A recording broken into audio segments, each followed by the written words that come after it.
একটা কম্পিউটারের পারফরমেন্স বা স্পিড নির্ভর করে তার হার্ডওয়্যারের উপর।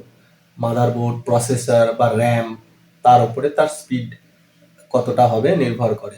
তবু একটা সাধারণ কম্পিউটারের যদি আপনার মনে হয় যে স্পিডটা কমে গেছে, কম্পিউটারটা স্লো হয়ে গেছে, তাহলে কিভাবে একটু ফাস্ট করবেন আসুন দেখা যাক। কিবোর্ড থেকে উইন্ডোজ প্লাস আর বাটন প্রেস করুন। তারপরে এখানে লিখবেন এমএস কনফিগ, MSCONFIG, তারপর এন্টার। তারপরে দেখুন এখানে একটা পপ আপ উইন্ডোজ খুলে গেছে। এখানে কতগুলো মেনু রয়েছে, জেনারেল, বুট, সার্ভিসেস, স্টার্ট আপ, টুলস। তা আমাদের এই বুট মেনুটা কাজে লাগবে। এই বুট এখানে ক্লিক করব। ক্লিক করার পরে দেখুন এখানে নিচের দিকে লেখা আছে অ্যাডভান্স অপশনস, এখানে ক্লিক করব। দেখুন এখানে হাইড হয়ে রয়েছে নাম্বার অফ প্রসেসরস, এখানে চেক মার্ক দেবো। দেওয়ার পর এখানে ড্রপ ডাউন মেনুতে ক্লিক করব। করলে দেখুন 1 2 3 4টে কোর দেখা যাচ্ছে।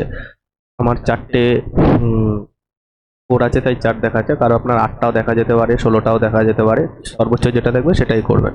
আমি 4 ক্লিক করে দিলাম। এখানে লেখা আছে ম্যাক্সিমাম মেমোরি 0, এখানে আমি ক্লিক করব। করে আমি 16 GB র্যাম আছে, আমি এখানটায়